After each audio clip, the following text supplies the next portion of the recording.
अगला अध्याय पंचाक्षर मंत्र के महात्म का वर्णन। श्री कृष्ण बोले, सर्वज्ञ महर्षियों, आप संपूर्ण ज्ञान के महासागर हैं। अब मैं आपके मुख से पंचाक्षर मंत्र के महत्व का वर्णन सुनना चाहता हूँ। उपमन्यु ने कहा, देवकी नंदन, पंचाक्षर मंत्र के महत्व का विस्तार पूर्वक वर्णन तो 100 करोड़ वर्षों में भी नहीं किया जा सकता, अतः संक्षेप में इसकी महिमा सुनो।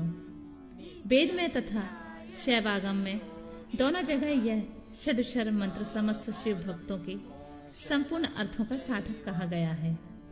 इस मंत्र में अक्षर तो थोड़े हैं, परंतु यह महान अर्थों से संपन्न है। यह वेद का सार तत्व है, मोक्ष देने वाला है, शिव की आज्ञा से सिद्ध है, संदेह शून्य है तथा शिव स्वरूप वाक्य है। यह नाना प्रकार की सिद्धियों से युक्त दिव्य लोगों के मन को प्रसन्न एवं निर्मल करने वाला, सुनिश्चित अर्थ वाला अथवा निश्चय ही मनोरथ को पूर्ण करने वाला तथा परमेश्वर का गंभीर वचन है। इस मंत्र का मुख से सुख पूर्वक उच्चारण होता है।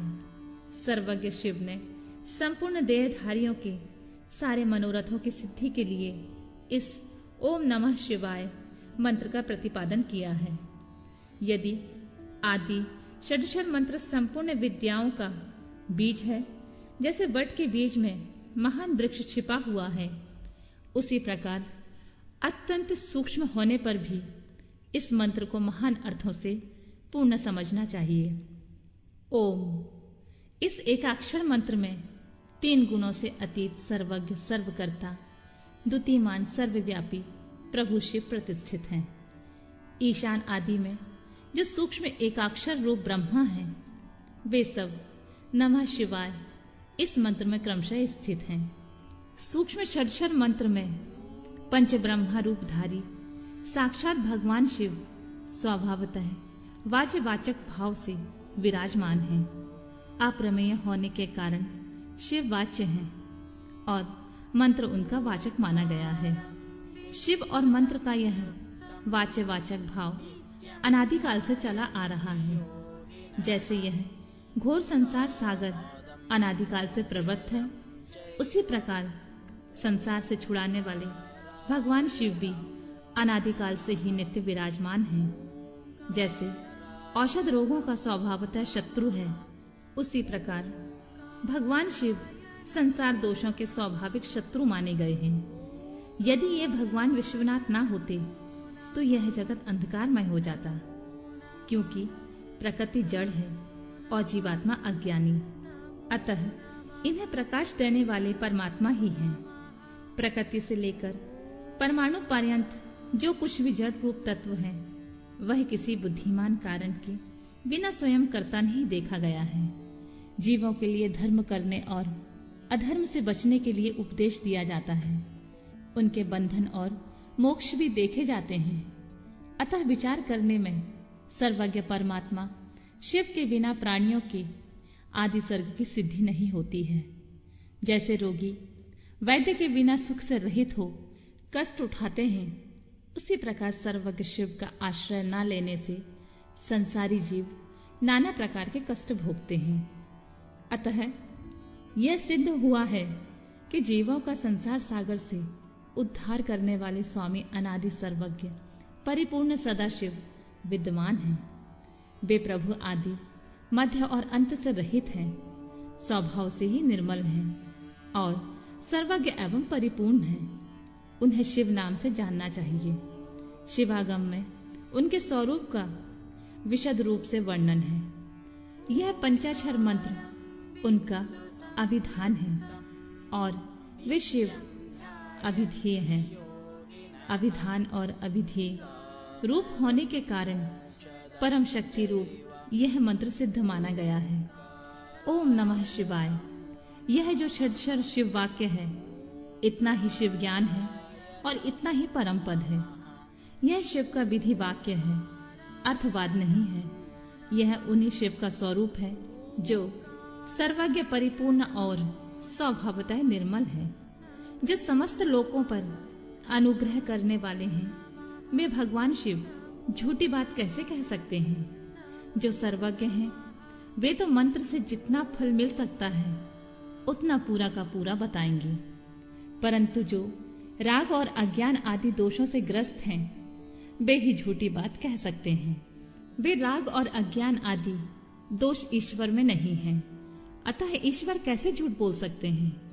जिनका संपूर्ण दोषों से कभी परिचय ही नहीं हुआ, उन सर्वज्ञ शिव ने जिस निर्मल वाक्य पंचाक्षर मंत्र का प्रणयन किया है वह प्रमाणभूत ही है, इसमें संशय नहीं है। इसलिए विद्वान पुरुष को चाहिए कि वह ईश्वर के वचनों पर श्रद्धा करे। यथार्थ पुण्य पाप के विषय में ईश्वर के वचनों पर श्रद्धा न करने वाला पुरुष नरक में जाता है। शांत स्वभाव वाले श्रेष्ठ मुनियों ने स्वर्ग और मोक्ष की सिद्धि के लिए जो सुंदर बात कही है उसे शुभाषित समझना चाहिए। जो वाक्य राग देश असत्य काम क्रोध और तृष्णा का अनुसरण करने वाला हो वह नरक का हेतु होने के कारण दुभाषित कहलाता है। अविद्या एवं राग से युक्त वाक्य जन्म मरण रूप संसार कष्ट की प्राप्ति में कारण होता है। अतः वह कोमल ललित अथवा संस्कृत संस्कार युक्त हो तो भी उससे क्या लाभ, जिसे सुनकर कल्याण की प्राप्ति हो तथा राग आदि दोषों का नाश हो जाए। वह वाक्य सुंदर शब्दावली से युक्त ना हो तो भी शोभन तथा समझने योग्य है। मंत्रों की संख्या बहुत होने पर भी जिस विमल षडक्षर मंत्र का निर्माण सर्वज्ञ शिव ने किया है उसके समान कोई दूसरा मंत्र नहीं है।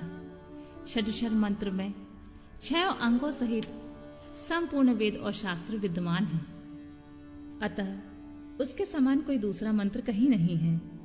7 करोड़ महामंत्रों और अनेकों अनेक उपमंत्रों से यह षडक्षर मंत्र उसी प्रकार भिन्न है जैसे वृत्ति से सूत्र, जिससे शिव ज्ञान है, और जो विद्या स्थान है वे सब षडक्षर मंत्र रूपी सूत्र के संक्षिप्त भाष्य हैं। जिसके हृदय में ओम नमः शिवाय यह षडक्षर मंत्र प्रतिष्ठित है, उस दूसरे बहुसंख्यक मंत्रों और अनेकों विस्तृत शास्त्रों से क्या प्रयोजन है। जिसने ओम नमः शिवाय इस मंत्र का जब दृढ़ता पूर्वक अपना लिया है उसने संपूर्ण शास्त्र पढ़ लिया और समस्त शुभ कृत्यों का अनुष्ठान पूरा कर लिया। आदि में नमः पद से युक्त शिवाय ये तीनों अक्षर जिसके जिह्वा के अग्रभाग में विद्यमान है उसका जीवन सफल हो गया। पंचाक्षर मंत्र के जप में लगा हुआ पुरुष यदि पंडित मूर्ख अत्यज अथवा अधम भी हो तो वह पाप पंजर से मुक्त हो जाता। पंचाक्षर मंत्र की महिमा, उसमें समस्त वाङ्मय की स्थिति, उसकी उपदेश परंपरा, देवी रूपा पंचाक्षर विद्या का ध्यान, उसके समस्त और व्यस्त अक्षरों के ऋषि, छंद देवता, बीज शक्ति और अंग न्यास आदि का विचार। देवी बोली, महेश्वर, दुर्जय एवं कलुषित कालिकाल में जब सारा संसार धर्म से विमुख हो, पापमय अंधकार से आच्छादित हो जाएगा, वर्ण और आश्रम संबंधी आचार नष्ट हो जाएंगे, धर्म संकट उपस्थित हो जाएगा, सबका अधिकार संदिग्ध अनिश्चित और विपरीत हो जाएगा, उस समय उपदेश की प्रणाली नष्ट हो जाएगी और गुरु शिष्य की परंपरा भी जाती रहेगी। ऐसी परिस्थिति में आपके भक्त किस उपाय से मुक्त हो सकते हैं?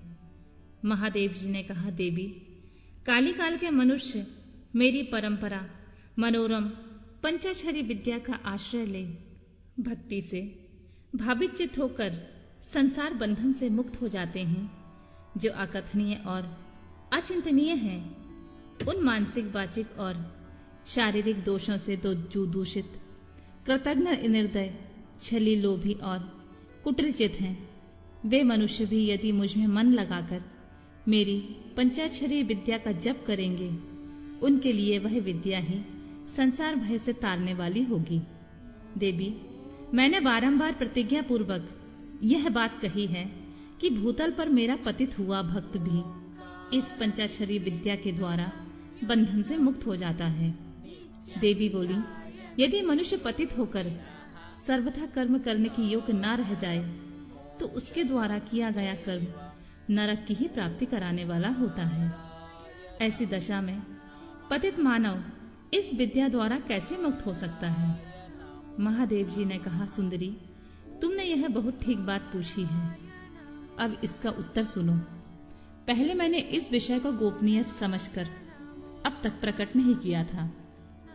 यदि पतित मनुष्य मोहवश मंत्रों के उच्चारण पूर्वक मेरा पूजन करे तो वह निसंदेह नरकगामी हो सकता है, किंतु पंचाक्षर मंत्र के लिए ऐसा प्रतिबंध नहीं है।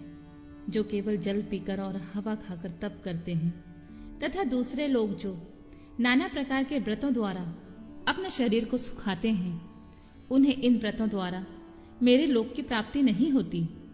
परंतु जो भक्ति पूर्वक पंचाक्षर मंत्र से एक ही बार मेरा पूजन कर लेता है, वह भी इस मंत्र के ही प्रताप से मेरे धाम में पहुंच जाता है। इसीलिए तप, यज्ञ, व्रत और नियम पंचाक्षर द्वारा मेरे पूजन की करोड़वीं कला के समान ही नहीं है। कोई बद्ध हो या मुक्त, जो पंचाक्षर मंत्र के द्वारा मेरा पूजन करता है, वह अवश्य ही संसार पाश से छुटकारा पा जाता है। देवी, ईशान आदि 5 ब्रह्मा जिसके अंग हैं, उस पंचाक्षर मंत्र के द्वारा जो भक्ति भाव से मेरा पूजन करता है, वह मुक्त हो जाता है। कोई पतित हो या आपतित, वह इस पंचाक्षर मंत्र के द्वारा मेरा पूजन करे। मेरा भक्त पंचाक्षर मंत्र का उपदेश गुरु से ले चुका हो या नहीं, वह क्रोध को जीतकर इस मंत्र के द्वारा मेरी पूजा करे। जिसने मंत्र की दीक्षा नहीं ली है, उसकी अपेक्षा दीक्षा लेने वाला पुरुष कोटि कोटि गुना अधिक माना गया है। अतः देवी, दीक्षा लेकर ही इस मंत्र से मेरा पूजन करना चाहिए। जो इस मंत्र की दीक्षा लेकर मैत्री, मुदिता, करुणा, उपेक्षा आदि गुणों से युक्त तथा ब्रह्मचर्य परायण हो, भक्ति भाव से मेरा पूजन करता है, वही मेरी समता प्राप्त कर लेता है। इस विषय में अधिक कहने से क्या लाभ? मेरे पंचाक्षर मंत्र में सभी भक्तों का अधिकार है, इसलिए वह श्रेष्ठतर मंत्र है। पंचाक्षर के प्रभाव से ही लोक, वेद, महर्षि, सनातन धर्म, देवता तथा संपूर्ण जगत टिके हुए हैं। देवी, प्रलय काल आने पर जब चराचर जगत नष्ट हो जाता है और सारा प्रपंच प्रकृति में मिलकर वही लीन हो जाता है, तब मैं अकेला ही स्थित रहता हूँ, दूसरा और कोई नहीं। उस समय समस्त देवता और शास्त्र पंचाक्षर मंत्र में स्थित होते हैं, अतः मेरी शक्ति में पालित होने के कारण वे नष्ट नहीं होते हैं। तदनंतर मुझ में प्रकृति और पुरुष के भेद से युक्त सृष्टि होती है। तत्पश्चात त्रिगुणात्मक मूर्तियों का संहार करने वाले अवान्तर प्रलय होता है। उस प्रलय काल में भगवान नारायण देव मायामय शरीर का आश्रय ले जल के भीतर शेष शैया पर शयन करते हैं। उनके नाभि कमल से पंचमुख ब्रह्मा जी का जन्म होता है। ब्रह्मा जी तीनों लोकों की सृष्टि करना चाहते थे, किंतु कोई सहायक न होने से उसे कर नहीं पाते थे। तब उन्होंने पहले अमित तेजस्वी 10 महर्षियों की सृष्टि की, जो उनके मानस पुत्र कहे गए। उन पुत्रों की सिद्धि बढ़ाने के लिए पितामह ब्रह्मा ने मुझसे कहा, महादेव महेश्वर, मेरे पुत्रों को शक्ति प्रदान कीजिए। उनकी इस प्रकार प्रार्थना करने पर 5 मुख धारण करने वाले मैंने ब्रह्मा जी के प्रति प्रत्येक मुख से एक एक अक्षर के क्रम से 5 अक्षरों का उपदेश किया। लोक पितामह ब्रह्मा जी ने भी अपने 5 मुख द्वारा क्रमशः उन 5 अक्षरों को ग्रहण किया और वाच्यवाचक भाव से मुझ महेश्वर को जाना। मंत्र के प्रयोग को जानकर प्रजापति ने विधिवत उसे सिद्ध किया। तत्पश्चात उन्होंने अपने पुत्रों को यथावत रूप से उस मंत्र का और उसके अर्थ का भी उपदेश दिया। साक्षात लोक पितामह ब्रह्मा से उस मंत्र रत्न को पाकर मेरी आराधना की इच्छा रखने वाले उन मुनियों ने उनकी बताई हुई पद्धति से उस मंत्र का जप करते हुए मेरु के रमणीय शिखर पर मुज्जबान पर्वत के निकट 1 सहस्र दिव्य वर्षों तक तीव्र तपस्या की। जो लोक सृष्टि के लिए अत्यंत उत्सुक थे, इसीलिए वायु पीकर कठोर तपस्या में लग गए। जहां उनकी तपस्या चल रही थी, वही श्रीमान मुच्चवान पर्वत सदा ही मुझे प्रिय है और मेरे भक्तों ने निरंतर उसकी रक्षा की। उन ऋषियों की भक्ति देखकर मैंने तत्काल उन्हें प्रत्यक्ष दर्शन दिया और उन आर्य ऋषियों को पंचाक्षर मंत्र के ऋषि छंद, देवता, बीज, शक्ति, कीलक, षडंग न्यास, दिग्बंध और विनियोग, इन सब बातों का पूर्ण रूप से ज्ञान कराया। संसार की सृष्टि बढ़े, इसलिए मैंने उन्हें मंत्र की सारी विधियां बताई। तब वे उस मंत्र के महात्म से तपस्या में बहुत बढ़ गए और देवताओं, असुरों तथा मनुष्यों की सृष्टि की भली भांति विस्तार करने लगे। अब इस उत्तम विद्या पंचाक्षरी के स्वरूप का वर्णन किया जाता है। आदि में नमः पद का प्रयोग करना चाहिए, उसके बाद शिवाय पद का। यही वह पंचाक्षरी विद्या है जो समस्त श्रुतियों के शिरोमोर है तथा संपूर्ण शब्द समुदाय की सनातन बीज रूपणी है। यह विद्या पहले पहल मेरे मुख से निकली, इसलिए मेरे ही स्वरूप का प्रतिपादन करने वाली है। इसका एक देवी के रूप में ध्यान करना चाहिए। इस देवी की अंग कांति तपाए हुए सुवर्ण के समान है। इसके 3 पयोधर ऊपर को उठे हुए हैं। यह 4 भुजाओं और 3 नेत्रों से सुशोभित है।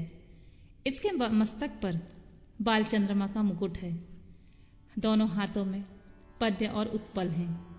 अन्य दोनों हाथों में वरद और अभय की मुद्रा है। मुखाकृति सौम्य है। यह समस्त शुभ लक्षणों से संपन्न तथा संपूर्ण आभूषणों से विभूषित है। श्वेत कमल पर आसन पर विराजमान है। इसके काले काले घुंघराले केश बड़ी शोभा पा रहे हैं। इसके अंगों में 5 प्रकार के वर्ण हैं, जिनकी रश्मियां प्रकाशित हो रही हैं। ये वर्ण हैं पीत, कृष्ण, ध्रुम, स्वर्णिम तथा रक्त। इन वर्णों का यदि पृथक पृथक प्रयोग हो तो इन्हें बिंदु और नाद से विभूषित करना चाहिए। बिंदु की आकृति अर्धचंद्र के समान है और नाद की आकृति दीप शिखा के समान। सुमुखी, यूं तो इस मंत्र के सभी अक्षर बीज रूप हैं, तथापि उनमें दूसरे अक्षर को इस मंत्र का बीज समझना चाहिए। दीर्घ स्वर पूर्वक जो चौथा वर्ण है उसे कीलक और 5वें वर्ण को शक्ति समझना चाहिए। इस मंत्र में वामदेव ऋषि हैं और पंक्ति छंद हैं वरानने। मैं शिव ही इस मंत्र का देवता हूँ। वरारोही, गौतम, अत्रि, विश्वामित्र, अंगिरा और भरद्वाज, ये नकारादि वर्णों के क्रमशः ऋषि माने गए हैं। गायत्री, अनुष्टुप, त्रिष्टुप, बृहति और विराट, ये क्रमशः 5 अक्षरों के छंद हैं। इंद्र, रुद्र, विष्णु, ब्रह्मा और स्कंद, ये क्रमशः उन अक्षरों के देवता हैं। वरानने मेरे पूर्व आदि 4 दिशाओं के तथा ऊपर के 5 मुख इन नकारात्मक अक्षरों के क्रमशः स्थान है। पंचाक्षर मंत्र का पहला अक्षर उदात्त है, दूसरा और चौथा भी उदात्त ही है, 5वां स्वरित है और तीसरा अक्षर अनुदात्त माना गया है। इस पंचाक्षर मंत्र के मूल विद्या शिव, शैव, सूत्र तथा पंचाक्षर माने जाते हैं। शैव शिव संबंधी बीज प्रणव मेरा विशाल हृदय है। नकार सिर कहा गया है, मकार शिखा है, कवच है, व नेत्र है और यकार अस्त्र है।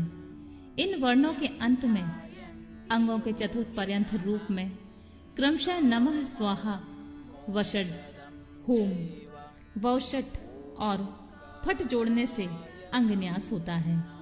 देवी, थोड़े से भेद के साथ तुम्हारा भी मूल मंत्र है।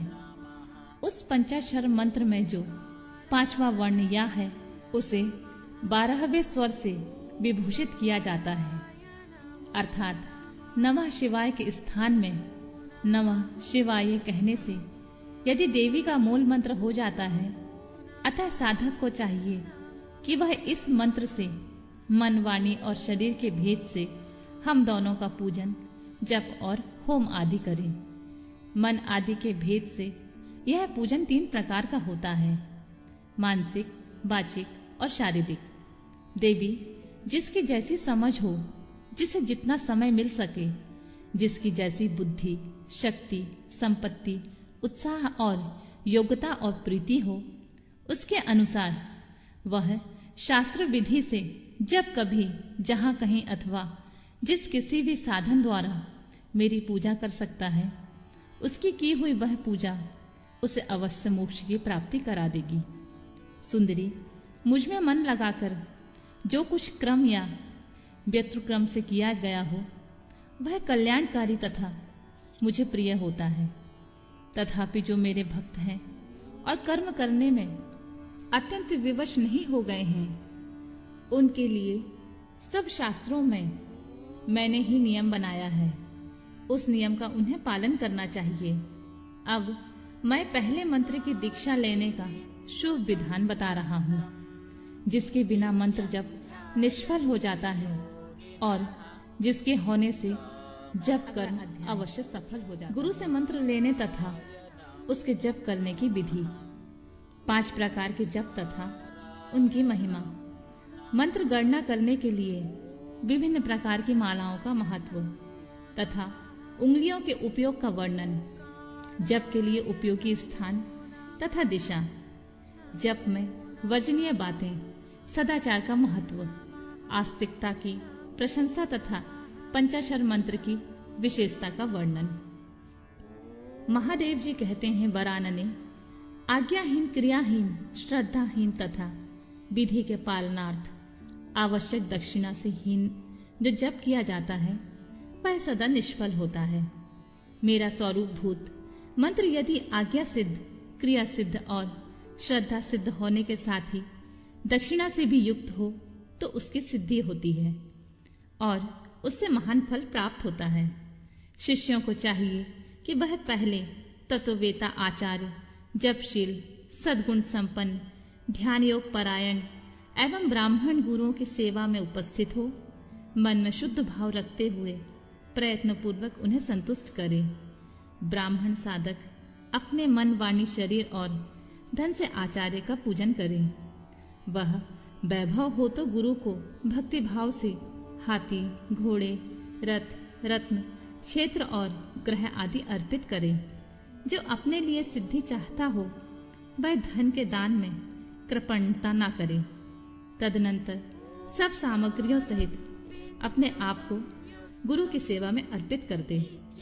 इस प्रकार यथाशक्ति निश्चल भाव से गुरु की विधिवत पूजा करके गुरु से मंत्र एवं ज्ञान का उपदेश क्रमशः ग्रहण करें। इस तरह संतुष्ट हुए गुरु अपने पूजक शिष्य को, जो 1 वर्ष तक उनकी सेवा में रह चुका हो, गुरु की सेवा में उत्साह रखने वाला हो, अहंकार रहित हो और उपवास पूर्वक स्नान करके शुद्ध हो गया हो, पुनः विशेष शुद्धि के लिए पूर्ण कलश में रखे हुए पवित्र द्रव्य युक्त मंत्र शुद्ध जल से नहलाकर चंदन, पुष्पमाला, वस्त्र और आभूषणों द्वारा अलंकृत करके उसे सुंदर वेशभूषा से विभूषित करें। तत्पश्चात शिष्य से ब्राह्मणों द्वारा पुण्य वाचन और ब्राह्मणों की पूजा करवाकर समुद्र तट पर, नदी के किनारे, गौशाला में, देवालय में, किसी भी पवित्र स्थान में अथवा घर में सिद्धिदायक काल आने पर शुभ तिथि, शुभ नक्षत्र एवं सर्वदोष रहित शुभ योग में गुरु अपने शिष्य को अनुग्रह पूर्वक विधि के अनुसार मेरा ज्ञान दे। एकांत स्थान में अत्यंत प्रसन्नचित हो उच्च स्वर से हम दोनों के उस उत्तम मंत्र का उच्चारण कराकर शिष्य को इस प्रकार आशीर्वाद दें, तुम्हारा कल्याण हो, मंगल हो, शोभन हो, प्रिय हो। इस तरह गुरु शिष्य को मंत्र और आज्ञा प्रदान करें। इस प्रकार गुरु से मंत्र और आज्ञा पाकर शिष्य एकाग्रचित हो संकल्प करके प्रतिदिन उस मंत्र का जप करता रहे। जब तक जिए तब तक अनन्य भाव से तत्परता पूर्वक नित्य 1008 मंत्रों का जप किया करे। जो ऐसा करता है वह परम गति को प्राप्त होता है। जो प्रतिदिन संयम में रहकर केवल रात में भोजन करता है और मंत्र के जितने अक्षर हैं उतने लाख का चौगुना जप आदर पूर्वक पूरा कर देता है तो वह पौरुषणिक कहलाता है। जो पुरचरण करके प्रतिदिन जप करता है उसके समान इस लोक में कोई दूसरा नहीं है। वह सिद्धिदायक सिद्ध हो जाता है। साधक को चाहिए कि वह शुद्ध देश में स्नान करके सुंदर आसन बांधकर अपने हृदय में तुम्हारे साथ मुझ शिवा का और अपने गुरु का चिंतन करते हुए उत्तर या पूर्व की ओर मुंह किए मौन भाव से बैठे चित्त को एकाग्र करे तथा दहन प्लावन आदि के द्वारा पांचों तत्वों का शोधन करके मंत्र का न्यास आदि करें। इसके बाद सकलीकरण की क्रिया द्वारा संपन्न करके प्राण और अपान नियमन करते हुए हम दोनों के स्वरूप का ध्यान करें और विद्या स्थान अपने रूप ऋषि, छंद, देवता, बीज, शक्ति तथा मंत्र के वाच्यार्थ रूप मुझ परमेश्वर का स्मरण करके पंचाक्षरी का जप करें। मानस जप उत्तम है, उपांशु जप मध्यम है तथा वाचिक जप उससे निम्न कोटि का माना गया है। ऐसा आगमार्थ विशारद विद्वानों का कथन है। जो ऊंचे नीचे स्वर से युक्त तथा स्पष्ट और अस्पष्ट पदों एवं अक्षरों के साथ मंत्र का वाणी द्वारा उच्चारण करता है उसका यह जप वाचिक कहलाता है। जिस जप में केवल जिह्वा मात्र हिलती है अथवा बहुत धीमे स्वर से अक्षरों का उच्चारण होता है तथा जो दूसरों के कान में पढ़ने पर भी उन्हें कुछ सुनाई नहीं देता, ऐसे जप को उपांशु कहते हैं। जिस जप में अक्ष पंक्तियों की एक वर्ण से दूसरे वर्ण का, एक पद से दूसरे पद का शब्द और अर्थ का मन के द्वारा बारंबार चिंतन मात्र होता है वह मानस जप कहलाता है। वाचिक जप 1 गुना फल देता है, उपांशु जप 100 गुना फल देने वाला बताया गया है और मानस जप का फल सहस्र गुना कहा गया है तथा सगर्भ जप उससे भी 100 गुना अधिक फल देने वाला होता है। प्राणायाम पूर्वक जो जप होता है उसे सगर्भ जप कहते हैं। अगर्भ जप से भी आदि और अंत में प्राणायाम कर लेना श्रेष्ठ बताया गया है। मंत्रार्थ वेदता बुद्धिमान साधक प्राणायाम करते समय 40 बार मंत्र का स्मरण कर ले। जो ऐसा करने में असमर्थ हो वह अपनी शक्ति के अनुसार जितना हो सके उतने ही मंत्रों का मानसिक जप कर ले। 5, 3 अथवा 1 बार अगर्भ या सगर्भ प्राणायाम करें। इन दोनों में सगर्भ प्राणायाम श्रेष्ठ माना गया है। सगर्भ की अपेक्षा भी ध्यान सहित जप सहस्र गुना फल देने वाला कहा जाता है। इन 5 प्रकार के जपों में कोई एक जप अपनी शक्ति के अनुसार करना चाहिए। अंगुली से जप की गणना करना 1 गुना बताया गया है। रेखा से गणना करना 8 गुना उत्तम समझना चाहिए। पुत्र जीव के बीजों की माला से गणना करने पर जप का 10 गुना अधिक फल होता है। शंख के मनकों से 100 गुना, मूंगों से 1000 गुना, स्फटिक मणि से 10,000 गुना, मोतियों की माला से 1,00,000 गुना, रुद्राक्ष से 10 लाख गुना और सुवर्ण के बने हुए मनकों से गणना करने पर कोटि गुना अधिक फल बताया गया है।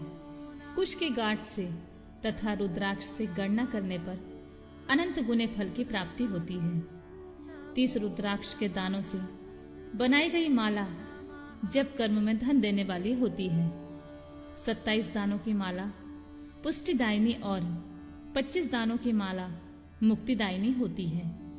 15 रुद्राक्ष की बनी हुई माला अभिचार कर्म करने में फलदायक होती है। जप कर्म में अंगूठे को मोक्षदायक समझना चाहिए और तर्जनी को शत्रुनाशक। मध्यमा धन देती है और अनामिका शांति प्रदान करती है। 108 दानों की माला उत्तमोत्तम मानी गई है। 100 दानों की माला उत्तम और 50 दानों की माला मध्यम होती है। 54 दानों की माला मनोहारिणी एवं श्रेष्ठ कही गई है। इस तरह माला से जप करें। वह जप किसी को दिखाए नहीं। कनिष्ठिका अंगुली जप के फल को क्षरित नष्ट न करने वाली मानी गई है, इसलिए जप कर्म में शुभ है। दूसरी अंगुलियों के साथ अंगुष्ठ द्वारा जप करना चाहिए, क्योंकि अंगुष्ठ के बिना किया हुआ जप निष्फल होता है। घर में किए हुए जप को समान या 1 गुना समझना चाहिए। गौशाला में उसका फल 100 गुना हो जाता है। पवित्र वन या उद्यान में किए हुए जप का फल सहस्त्र गुना बताया गया है।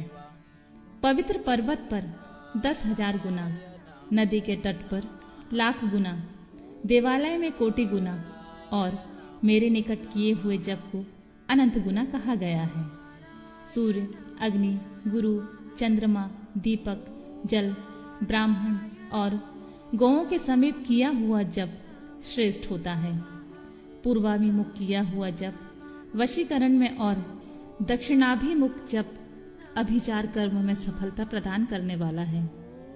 पश्चिमाभिमुख जप को धनदायक जानना चाहिए और उत्तराभिमुख जप शांतिदायक होता है। सूर्य, अग्नि, ब्राह्मण, देवता तथा अन्य श्रेष्ठ पुरुषों के समीप उनकी ओर पीट करके जप नहीं करना चाहिए। सिर पर पगड़ी रखकर, कुर्ता पहनकर, बाल खोलकर, गले में कपड़ा लपेटकर, अशुद्ध हाथ में लेकर, संपूर्ण शरीर से अशुद्ध रहकर तथा विलाप पूर्वक कभी जप नहीं करना चाहिए। जप करते समय क्रोध, मद, छींकना, थूकना, जमाई लेना और कुत्ते और नीच पुरुषों की ओर देखना वर्जित है। यदि कभी वैसा संभव हो जाए तो आचमन करें अथवा तुम्हारे साथ मेरा पार्वती सहित शिव का स्मरण करें या ग्रह नक्षत्रों का दर्शन करें अथवा प्राणायाम कर लें। बिना आसन के बैठकर, सोकर, चलते फिरते अथवा खड़े होकर जप न करें। गली में या सड़क पर, अपवित्र स्थान में या अंधेरे में भी जप न करें। दोनों पांव फैलाकर, कुरकुट आसन में बैठकर, सवारी या खाट पर चढ़कर अथवा चिंता में व्याकुल होकर जप न करें। यदि शक्ति हो तो इन सब नियमों का पालन करते हुए जप करें और अशक्त पुरुष यथाशक्ति जप करें। इस विषय में बहुत कहने से क्या लाभ, संक्षेप में मेरी बात सुनो। सदाचारी मनुष्य शुद्ध भाव से जप और ध्यान करके कल्याण का भागी होता है। आचार परम धर्म है, आचार उत्तम धन है, आचार श्रेष्ठ विद्या है और आचार ही परम गति है। आचारहीन पुरुष संसार में निंदित होता है और परलोक में भी सुख नहीं पाता। इसलिए सबको आचारवान होना चाहिए। वेदज्ञ विद्वानों ने वेद शास्त्रों के कथा अनुसार जिस वर्ण के लिए जो कर्म विहित बताया गया है, उस वर्ण के पुरुष को उसी कर्म का सम्यक आचरण करना चाहिए। वही उसका सदाचार है, दूसरा नहीं। सत्पुरुषों ने उसका आचरण किया है, इसीलिए वह सदाचार कहलाता है। उस सदाचार का भी मूल कारण आस्तिकता है। यदि मनुष्य आस्तिक है तो प्रसाद आदि के कारण सदाचार से कभी भ्रष्ट हो जाने पर भी दूषित नहीं होता। अतः सदा आस्तिकता का आश्रय लेना चाहिए। जैसे यह लोक में सत्कर्म करने से सुख और दुष्कर्म करने से दुख होता है, उसी तरह परलोक में भी होता है। इस विश्वास को आस्तिकता कहते हैं। सदाचार से हीन, पतित और अंत्यज का उद्धार करने के लिए कलयुग में पंचाक्षर मंत्र से बढ़कर दूसरा कोई उपाय नहीं है। चलते फिरते, खड़े होते अथवा स्वेच्छा अनुसार कर्म करते हुए अपवित्र या पवित्र पुरुष के जप करने पर भी वह मंत्र निष्फल नहीं होता। मूर्ख, मूढ़, पतित, मर्यादा रहित और नीच के लिए भी यह मंत्र निष्फल नहीं होता। किसी भी अवस्था में पड़ा हुआ मनुष्य भी यदि मुझ में उत्तम भक्ति भाव रखता है तो उसके लिए यह मंत्र निसंदेह सिद्ध होगा ही, किंतु दूसरे किसी के लिए वह सिद्ध नहीं हो सकता। प्रिय, इस मंत्र के लिए लग्न, तिथि, नक्षत्र, वार और योग आदि का अधिक विचार अपेक्षित नहीं है। यह मंत्र कभी सुप्त नहीं होता, सदा जागृत रहता है। यह महामंत्र कभी किसी शत्रु का नहीं होता। यह सदा सिद्ध अथवा साध्य ही रहे। सिद्ध गुरु के उपदेश से प्राप्त हुआ मंत्र सुसिद्ध कहलाता है। असिद्ध गुरु का दिया हुआ भी मंत्र सिद्ध कहा गया है, जो केवल परंपरा से प्राप्त हुआ है, किसी गुरु के उपदेश से नहीं मिला है। वह मंत्र साध्य होता है। जो मुझ में, मंत्र में तथा गुरु में अतिशय श्रद्धा रखने वाला है, उसको मिला हुआ मंत्र किसी गुरु के द्वारा साधित हो या असाधित होकर सिद्ध होकर ही रहता है, इसमें संशय नहीं है। इसलिए अधिकार की दृष्टि से विघ्नयुक्त होने वाले दूसरे मंत्रों को त्याग कर विद्वान पुरुष साक्षात परम विद्या पंचाक्षरी का आश्रय लें। दूसरे मंत्रों के सिद्ध हो जाने से यह मंत्र सिद्ध नहीं होता, परंतु इस महामंत्र के सिद्ध हो जाने पर वे दूसरे मंत्र अवश्य सिद्ध हो जाते हैं। महेश्वरी जैसे अन्य देवता के प्राप्त होने पर भी मैं प्राप्त नहीं होता, परंतु मेरे प्राप्त हो जाने पर वे सब देवता प्राप्त हो जाते हैं। यही न्याय इन सब मंत्रों के लिए भी है। सब मंत्रों के जो दोष हैं वे इस मंत्र में संभव नहीं है, क्योंकि यह मंत्र जाति आदि की अपेक्षा न रखकर प्रवृत्त होता है। तथापि छोटे छोटे तुच्छ फलों के लिए सहसा इस मंत्र का विनियोग नहीं करना चाहिए, क्योंकि यह मंत्र महान फल देने वाला होता है। उपमन्यु कहते हैं, यदुनंदन, इस प्रकार त्रिशूलधारी महादेव जी ने तीनों लोकों के हितों के लिए साक्षात महादेवी पार्वती से इस पंचाक्षर मंत्र की विधि कही थी। जो एकाग्रचित होकर भक्ति भाव से इस प्रसंग को सुनता है या सुनाता है, वह सब पापों से मुक्त होकर परम गति को प्राप्त होता है।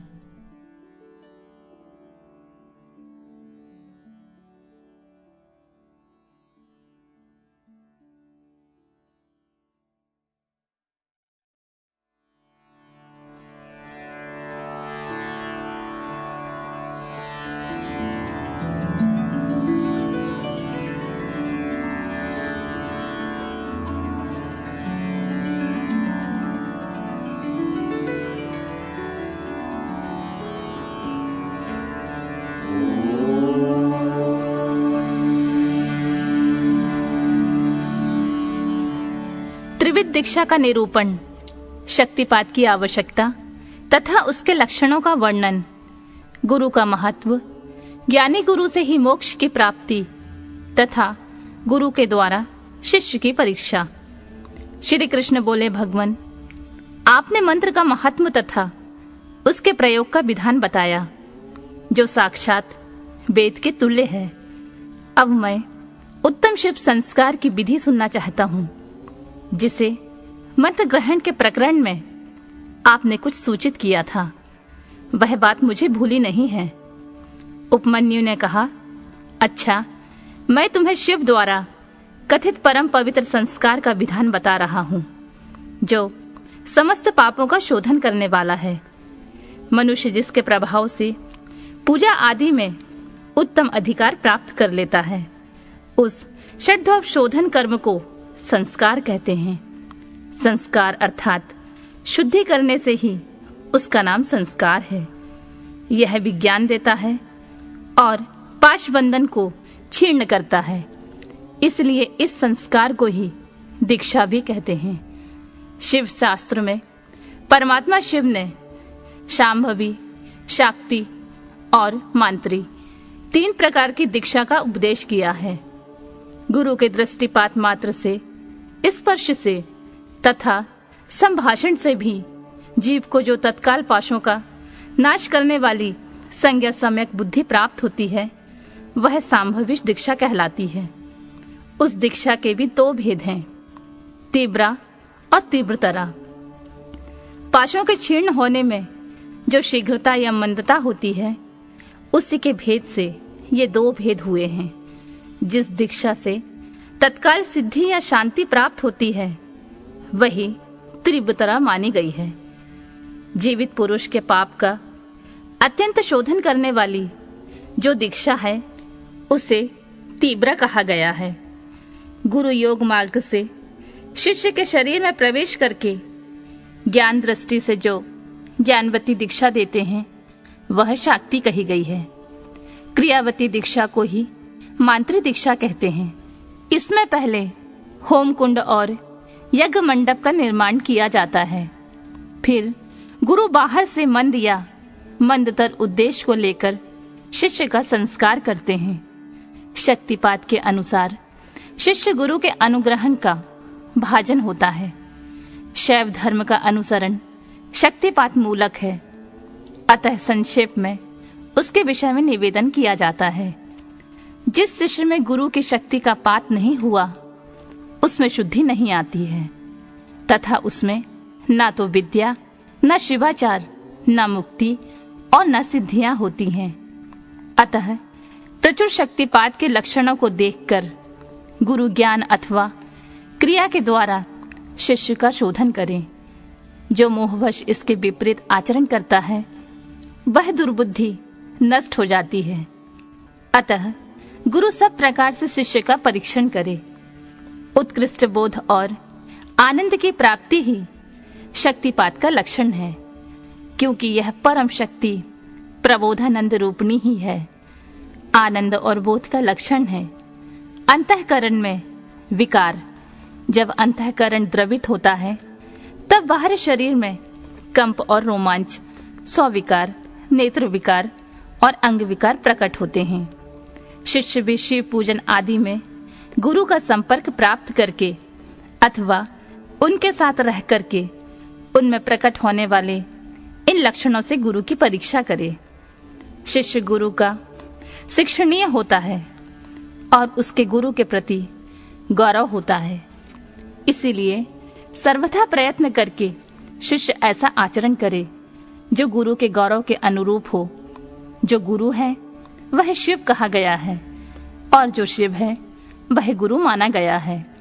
विद्या के आकार में शिव ही गुरु बनकर विराजमान है। जैसे शिव है वैसी विद्या है, जैसी विद्या है वैसे गुरु हैं। शिव, विद्या और गुरु के पूजन में समान फल मिलता है। शिव सर्वदेवात्मक है और गुरु सर्व मंत्रमय। अतः संपूर्ण यत्न से गुरु की आज्ञा को शिरोधार्य करना चाहिए। यदि मनुष्य अपना कल्याण चाहने वाला और बुद्धिमान है, तो वह गुरु के प्रति मन, वाणी और क्रिया द्वारा कभी मिथ्याचार, कपटपूर्ण बर्ताव ना करे। गुरु आज्ञा दे या ना दे, शिष्य सदा उनका हित और प्रिय करे। उनके सामने और पीठ पीछे भी उनका कार्य करता रहे। ऐसे आचार से युक्त गुरु भक्त और सदा मन में उत्साह रखने वाला जो गुरु का प्रिय कार्य करने वाला शिष्य है, वही शैव धर्मों का उपदेश का अधिकारी है। यदि गुरु गुणवान, विद्वान, परमानंद का प्रकाशक, तत्ववेता और शिव भक्त है, तो वही मुक्ति देने वाला है, दूसरा नहीं। ज्ञान उत्पन्न करने वाला जो परमानंद जनित तत्व है, उसे जिसने जान लिया है, वही आनंद का साक्षात्कार करा सकता है। ज्ञान रहित नाम मात्र का गुरु ऐसा नहीं कर सकता। नौकाएं एक दूसरे को पार लगा सकती हैं, किंतु क्या कोई शिला को तार सकती है? नाम मात्र के गुरु से नाम मात्र की ही मुक्ति प्राप्त हो सकती है। जिसे तत्व का ज्ञान है, वे ही स्वयं मुक्त होकर दूसरों को भी मुक्त करते हैं। तत्वहीन को कैसे बोध होगा और बोध के बिना कैसे आत्मा का अनुभव होगा? जो आत्मभाव से शून्य है, वह पशु कहलाता है। पशु की प्रेरणा से कोई पशुत्व को लांघ नहीं सकता। अतः तत्वज्ञ पुरुष ही मुक्त और मोचक हो सकता है, अज्ञ नहीं। समस्त शुभ लक्षणों से युक्त, संपूर्ण शास्त्रों का ज्ञाता तथा सब प्रकार के उपाय निधान का जानकर होने पर भी जो तत्व ज्ञान से हीन है, उसका जीवन निष्फल है। जिस पुरुष की अनुभव पर्यंत बुद्धि तत्व के अनुसंधान में प्रवृत्त होती है, उसके दर्शन स्पर्श आदि से परमानंद की प्राप्ति होती है।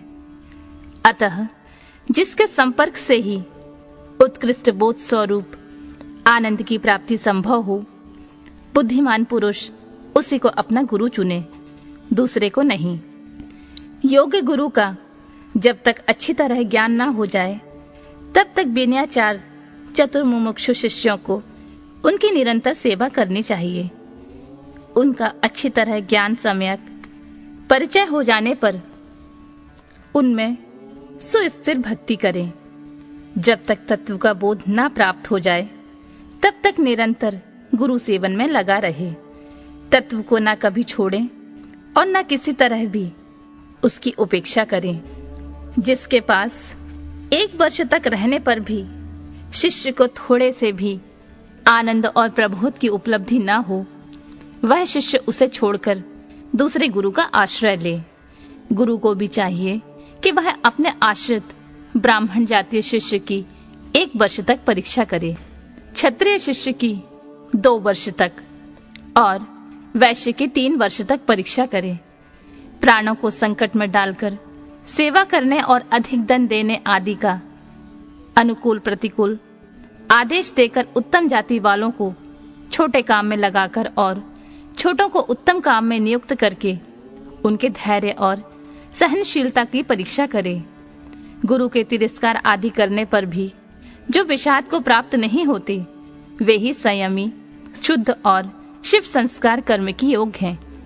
जो किसी की हिंसा नहीं करते, सबके प्रति दयालु होते, सदा हृदय में उत्साह रखकर सब कार्य करने के लिए उद्यत रहते, अभिमान शून्य, बुद्धिमान और स्पर्धा रहित होकर प्रिय वचन बोलते, सरल, कोमल, स्वच्छ, विनयशील, सुस्थिर चित्त, शौचाचार से संयुक्त और शिव भक्त होते, ऐसे आचार व्यवहार वाले 2 जातियों को मन, वाणी, शरीर और क्रिया द्वारा यथोचित रीति से शुद्ध करके तत्व का बोध कराना चाहिए।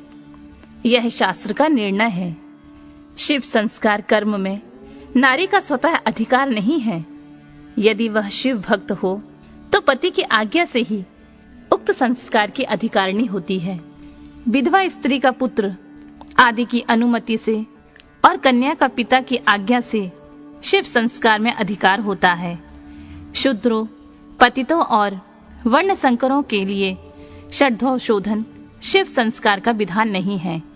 वे भी यदि परम कारण शिव में स्वाभाविक अनुराग रखते हों, तो शिव का चरणोदक लेकर अपने पापों की शुद्धि करें।